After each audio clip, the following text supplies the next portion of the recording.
SPAP, site immobilier de particulier à particulier présente Sud Radio, on parle IMO.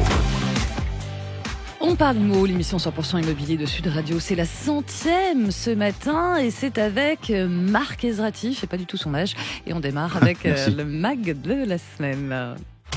Sud Radio, le MAG de l'IMO, décryptage et tendance de l'immobilier. avec mon expert rénovation énergie. Et bonjour Marc Ezrati.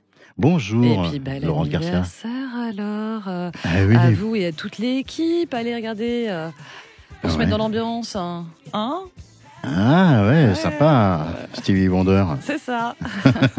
Merci à vous Laurence, ravi de faire cette 100e. émission avec vous, le temps passe vite. C'est vrai. Merci et bonjour à tous. Et pour cette 100e de l'émission, on a décidé de parler aujourd'hui de l'ubérisation de l'immobilier depuis quelques années déjà, comme dans bien d'autres secteurs. On voit se développer de nombreuses startups qui veulent renverser la table, casser les codes, voire dépoussiérer l'immobilier. Mais à force de vouloir tout casser, la question qu'on pose ce matin, l'immobilier deviendra-t-il un secteur au rabais? Pour en parler, on a avec nous Valérie Minassian, elle est gérante de l'agence Blooming Immobilier. On est également avec Frédéric Ibanez, je vais y arriver, avec Frédéric Ibanez qui est président et cofondateur des agences de papa. Bonjour Frédéric. Bonjour. Et bonjour Valérie, je vous ai pas dit bonjour. Bonjour. Ah bah voilà. Ah bah dis donc. Voilà, je suis là. Il paraît que vous êtes malade. Et oui, c'est pour ça que je suis pas avec vous. Bah, j'y suis Bon. par la pensée et par la vidéo, mais pas en présentiel. Alors, Valérie Minassian, agence Blooming Immobilier. Quand on parle d'ubérisation avec des agents immobiliers comme vous êtes nombreux à nous parler tout de suite des mandataires. Alors, les Français, le problème, c'est que les Français qui nous écoutent ce matin, ils font pas vraiment la différence. Pour eux, mandataire, agent immobilier, c'est la même chose. Moi, j'ai besoin d'une réponse claire et rapide. C'est quoi un mandataire ? Un mandataire, c'est une personne qui travaille par un contrat d'agent commercial pour un agent immobilier. Il faut savoir que l'agent immobilier, en quelque sorte, c'est le sachant. C'est celui qui a l'expérience professionnelle ou le diplôme pour exercer, puisqu'il a l'autorisation de la préfecture, de la chambre du commerce maintenant. Or, le mandataire n'a pas cette autorisation. Il se lance dans l'immobilier, mais en travaillant, entre guillemets, sous la responsabilité de l'agent immobilier.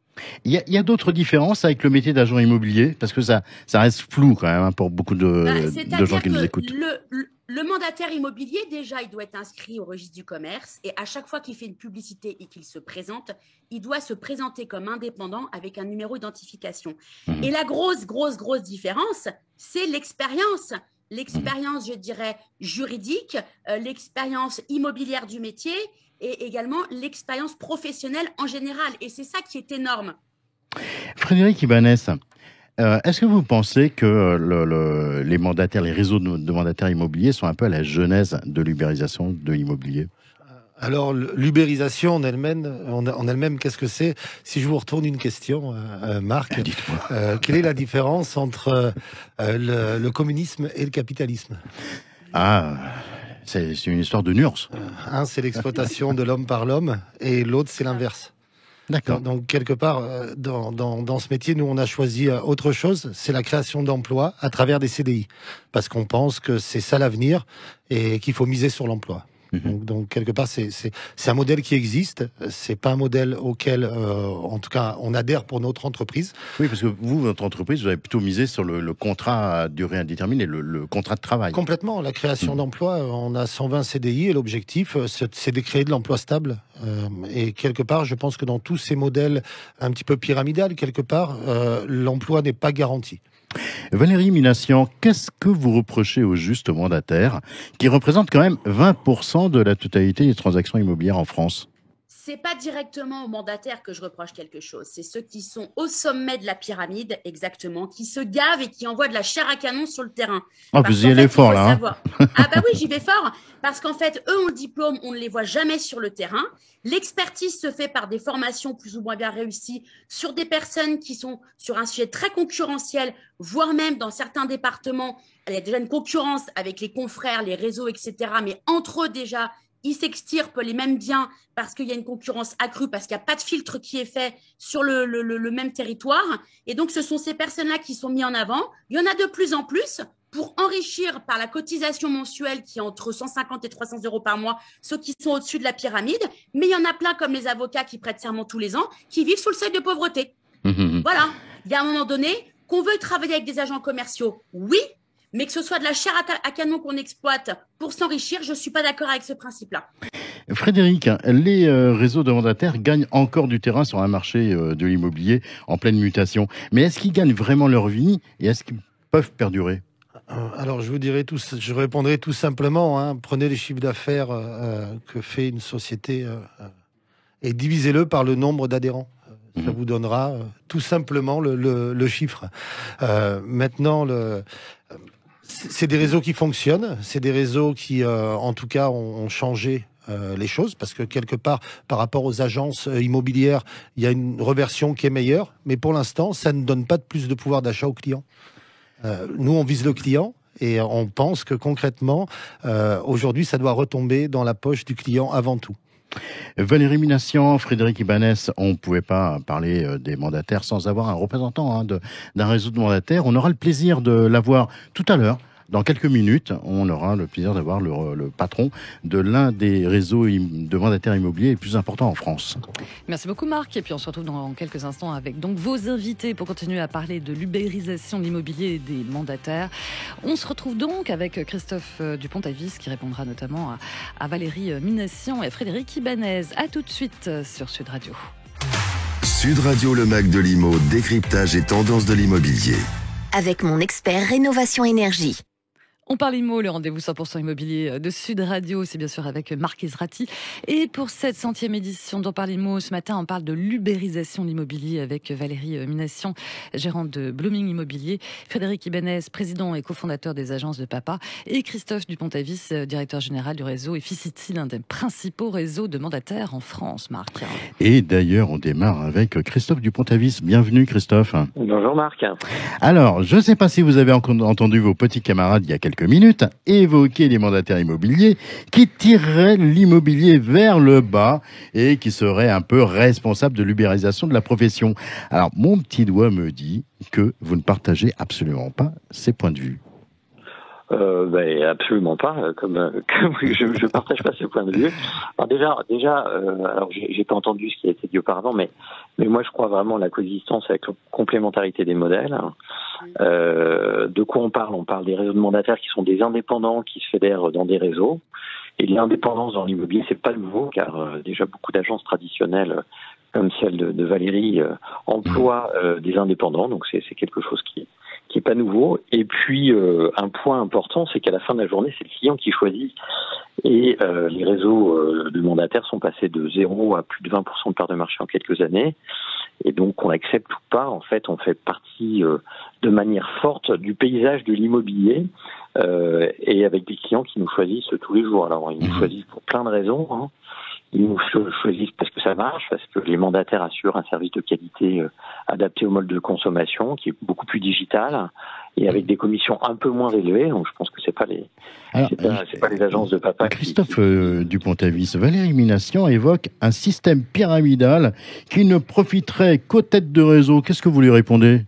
Je vous répondrai que ça m'étonne qu'elle dise ça, puisque je sais qu'elle connaît bien ces modèles et que c'est preuve de méconnaissance de ces modèles. Alors déjà, toutes les entreprises, si on les regarde, ont des têtes de pyramide.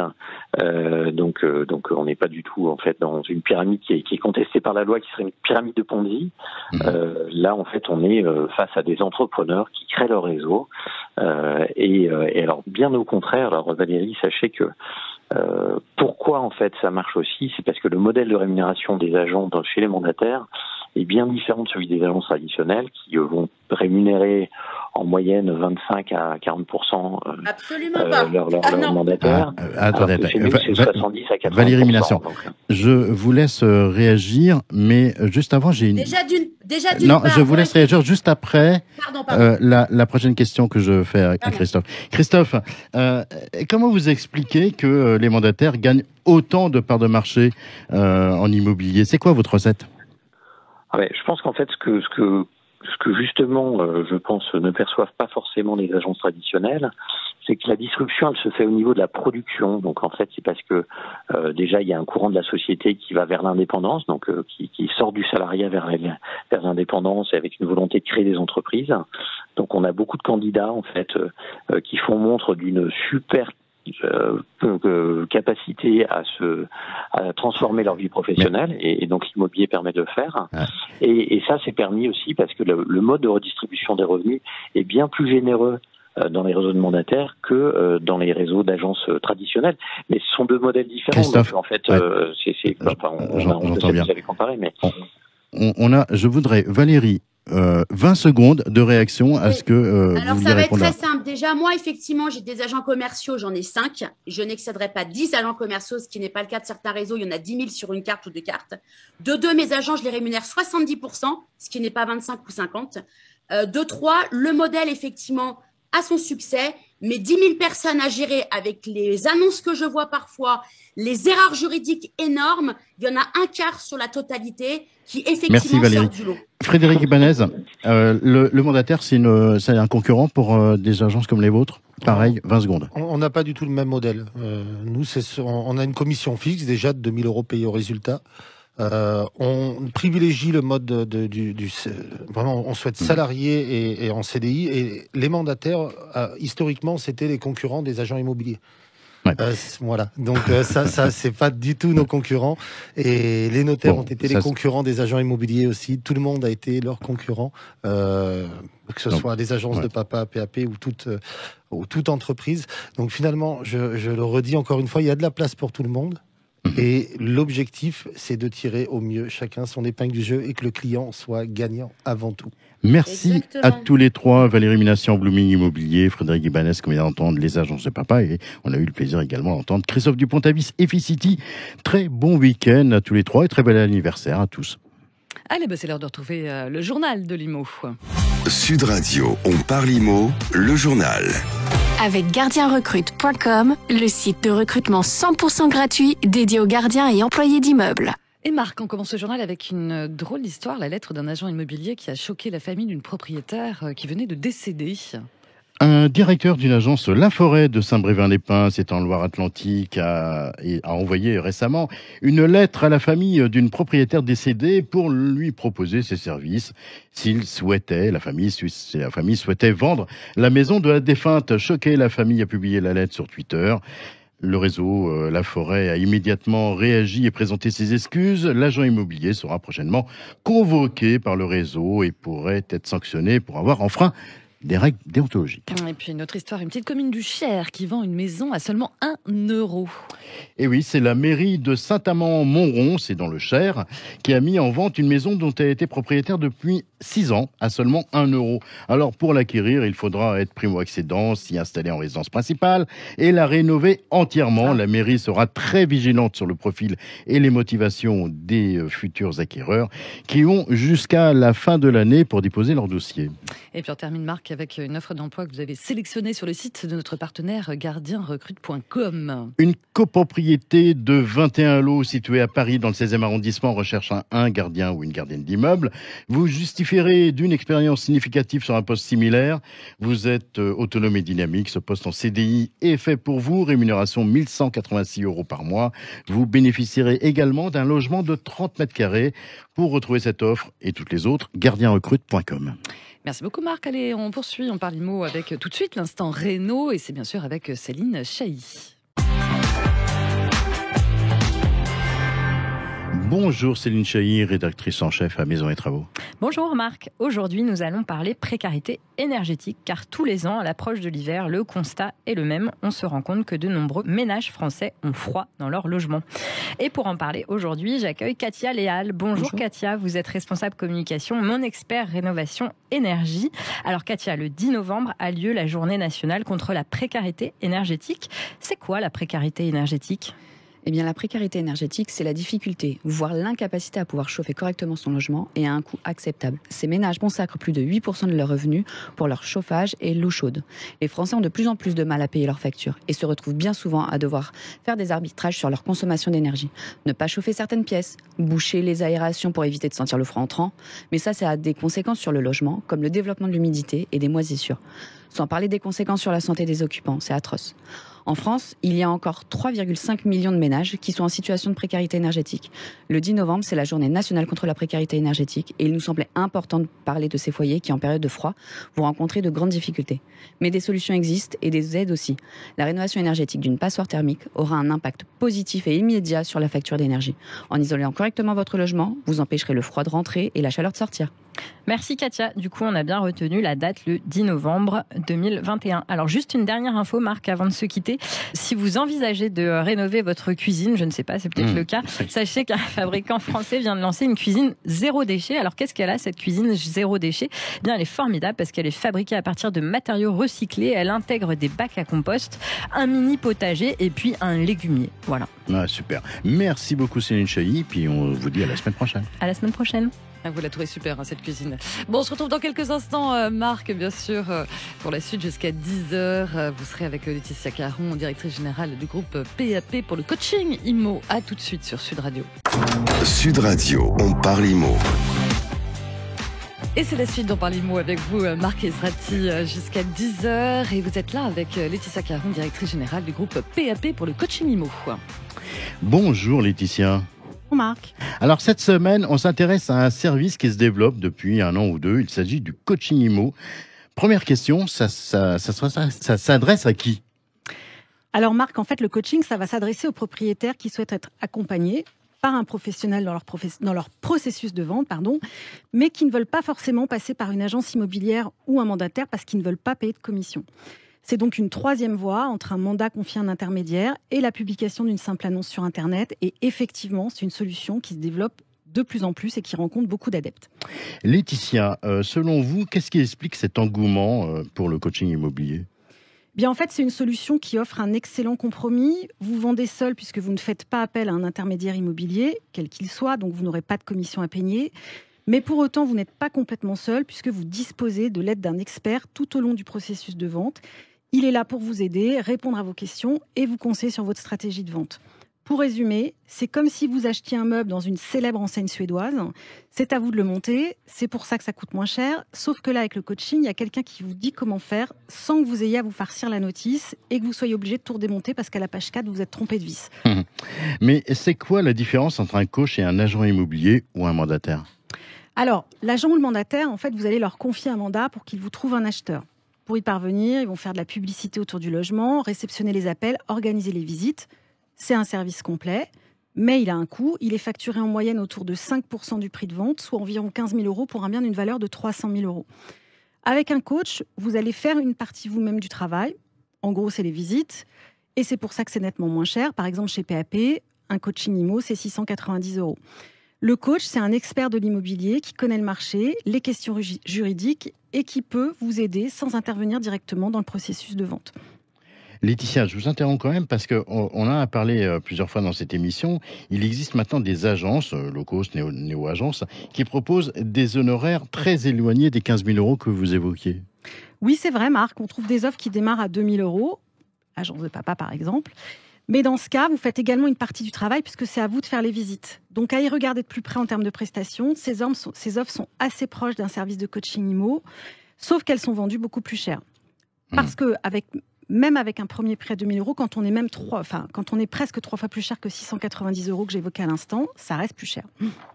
Alors, il y a quand même une différence fondamentale. Les 2 000 € qu'on paye, est-ce qu'on vend par une agence low cost ou une néo-agence, alors que le coaching, on paye quoi qu'il arrive. C'est juste, mais puisque vous faites cette précision, moi je vais vous en faire une autre. La première, et même plutôt deux autres d'ailleurs. La première, c'est que par exemple chez PAP, 85% des personnes qui sont passées par le site sans faire appel à un agent en parallèle ont réussi leur vente. 85%. Donc, comme vous êtes fort en maths, vous vous rendez compte que 85% de chances de vente pour 700 €, c'est plus intéressant que pour 2000. Ce qu'il faut ajouter aussi, c'est que chez PAP, par exemple, vous pouvez payer en plusieurs fois, donc vous n'avez pas à tout payer dès la mise en vente de votre logement. Mais ça comprend quoi, le service de coaching ? Alors, je vais préciser quel genre de service ? Je vais préciser ce que ça comprend chez PAP parce qu'il y a différentes offres de coaching et des offres donc, qui sont parfois différentes. Chez PAP, donc, ça comprend une visite virtuelle du bien, des photos professionnelles, une estimation réalisée par un expert indépendant. Et ça, je le répète, il remet un avis de valeur qui l'engage, mais aussi un filtrage des contacts pour vous éviter de perdre du temps avec des appels inopportuns. Enfin et surtout, vous disposez d'un accès téléphonique du lundi au samedi à un coach dédié qui va vous suivre, vous, jusqu'à la signature du compromis de vente chez le notaire. Très bien, Laetitia. Donc, si on résume, le coaching, c'est un service d'accompagnement sans avoir à passer par la case agence et donc sans payer de commission. C'est parfaitement résumé, Marc. Voilà. Et on rappelle à ceux qui nous écoutent qu'ils peuvent eux aussi bénéficier de conseils en s'inscrivant gratuitement sur pap.fr. Est-ce qu'on a Valérie Mination, là, vite fait avec nous ?